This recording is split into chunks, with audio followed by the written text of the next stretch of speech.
যখন তোমার ভীষণভাবে চাউমিন খেতে ইচ্ছে হবে কিন্তু দেখবে বাড়িতে সবজি টবজি কিছুই নেই বানানোর মতো, তখন নর্মাল আলু দিয়েই কিন্তু এভাবে চাউমিন বানিয়ে খেতে পারো, দারুণ লাগে কিন্তু।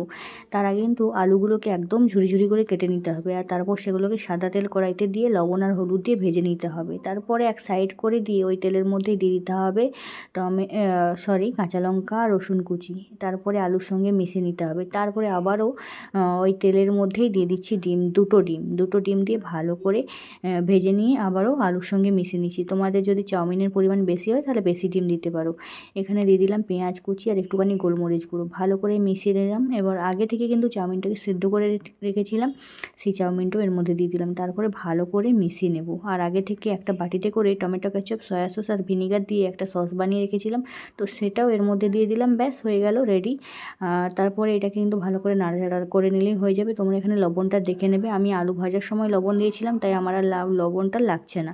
তো এরপরে এটা রেডি হয়ে গেছে, তুলে নিলাম। তারপরে এর উপর থেকে কিন্তু আরও একটু টমেটো কেচাপ দিয়ে আমি এটাকে সার্ভ করেছিলাম। তোমরা চাইলে এমনিও খেতে পারো, কারণ আগে থেকে টমেটো সস সবই দেওয়া আছে। তো এরকম সহজ রেসিপি যদি আরও চাও তাহলে অবশ্যই কিন্তু চ্যানেলটা সাবস্ক্রাইব করে নিও। সবাই ভীষণ ভালো থেকো।